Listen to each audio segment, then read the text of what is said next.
Thank you, Javed, for joining us with those details. We now shift our focus to some more news coming in. 6 people have lost their lives following a collision on the Yamuna Expressway near Mathura. On this, the Mathura SSP has said, and I quote, at around 3 a.m., an eco car was on its way to Delhi from Agra when it collided with a vehicle ahead of it, probably because the driver fell asleep. Let's in fact listen in to what he said. बीती रात Yamuna expressway पर दो दुर्भाग्यपूर्ण घटनाएं हुई हैं, जिसमें पहली घटना लगभग रात्रि 3 बजे की 140 माइलस्टोन पर हुई। इसमें एक इको गाड़ी जो कि दिल्ली से आगरा जा रही थी, वो संभवतः ड्राइवर को नींद आने के कारण आगे चल रहे हैवी व्हीकल में जाकर टकरा गई, जिसमें कि मौके पर ही इको सवार 6 लोगों की मृत्यु हो गई और 2 लोग उसमें गंभीर रूप से घायल हैं, जिनको उपचार हेतु अस्पताल में भर्ती कराया गया। उनका बेहतर से बेहतर इलाज कराया जा रहा है। इसमें परिजनों से संपर्क स्थापित कर अग्रिम कार्रवाई सुनिश्चित की जा रही है। My colleague Veer Narayan Sharma joins us for more details. Veer, take us through this accident that has occurred. 6 people have lost their lives on the Yamuna Expressway. देखिए, बिल्कुल ये पूरा जो भीषण हादसा है, ये दर्दनाक हादसा मथुरा के यमुना एक्सप्रेस पे तो हुआ है और इस एक्सप्रेस पे अलग अलग 2 हादसे हुए हैं। जैसा कि एसएसपी मथुरा सलोक कुमार के द्वारा बताया गया है, पहले हादसा जो इको गाड़ी एक ट्रक से वहां टकरा जाती है, माइलस्टोन 140 की ये पूरा घटनाक्रम है।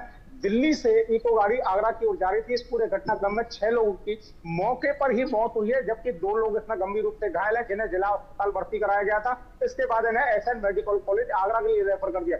दूसरी जो घटना है वो 136 माइलस्टोन की है, ये भी यमुना एक्सप्रेस पे हुई है। यहाँ एक बस अनियंत्रित होकर वो टकराई है। इसमें 17 यात्री घायल बताए जा रहे हैं। हालांकि जिस तरीके से यमुना एक्सप्रेस पे लगातार घटनाएं हो रही हैं, इसके पीछे कहीं ना कहीं तेज रफ्तार और ओवरलोडिंग के कारण बताया जा रहा है, क्योंकि जिस तरीके से लगातार दिशा निर्देश दिए जा रहे हैं कि ओवरलोडिंग पर कार्रवाई की जाए, तेज रफ्तार वालों के वाहनों पर जो कार्रवाई है वो सुनिश्चित की जाए। लेकिन यमुना अथॉरिटी के जो अधिकारी है लगातार लापरवाही बरत रहे हैं और कहीं ना कहीं ये यमुना अथॉरिटी के जो अधिकारी हैं उनकी लापरवाही सामने आ रही है, क्योंकि जिस तरीके से 6 यात्री इको कार में दर्दनाक हादसे का शिकार हो गए, उनकी दर्दनाक मौत हो गई। मौत के बाद पूरे परिवार में कोहराम मचा हुआ है। हालांकि पुलिस और प्रशासन के अधिकारी तत्काल मौके पर पहुंचे। डीएम एसएसपी मौके पर पहुंचने के बाद परिजनों को इस पूरे घटनाक्रम की जानकारी दी। घटनाक्रम की जानकारी के बाद परिवार में कोहराम मच गया और सभी जो परिजन है वो आगरा से पोस्टमार्टम हाउस तक पहुंच चुके हैं। अब लगातार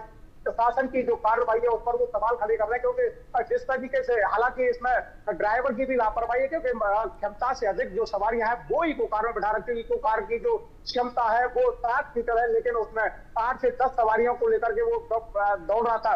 ओवर स्पीड थी और ओवर स्पीड का कारण है कि रात को प्रशासन के द्वारा बताया गया झपकी लगने से ये जो बस से इनको टकराई और इस हादसे में 6 लोगों की मौत हुई। हालांकि अब देखना यही होगा कि क्या जो ओवर स्पीड वाहन चालकों के या बिना परमिट के ये दौड़ रहे वाहनों पर प्रशासन के स्तर से क्या कार्रवाई की जाए। हालांकि डीएम मौके पर पहुंचे हैं। डीएम ने पूरे घटनाक्रम का जांच के आदेश वहां दिए गए कि आखिरकार ये घटनाक्रम हुआ तो कैसे हुआ, क्योंकि लगातार जिस तरीके से मथुरा का जो यमुना एक्सप्रेस है वो आए दिन हादसों के शिकार यात्री हो रहे हैं, तो कहीं ना कहीं इसमें लापरवाही जो है वो यमुना विकास प्राधिकरण के जो कर्मचारी है, वो जो टीम है, वो लगातार हर किलोमीटर पर लगाई जाती है कि वो कॉम्बिंग करती है, वहां जांच पड़ताल करके ओवर स्पीड होता है तो उनको रोक करके चालान किया जाता है, उन्हें हिदायत दी जाती है। लेकिन ये अब कुछ दिनों से देखने को नहीं मिला, क्योंकि जो जिनकी जो जिम्मेदारी बात की गई है वो जिम्मेदार अपनी जिम्मेदारी निभाने से कतराते नजर आ रहे हैं, क्योंकि वो बखूबी कह सकते हैं लापरवाह बने हुए हैं। यही वो कारण है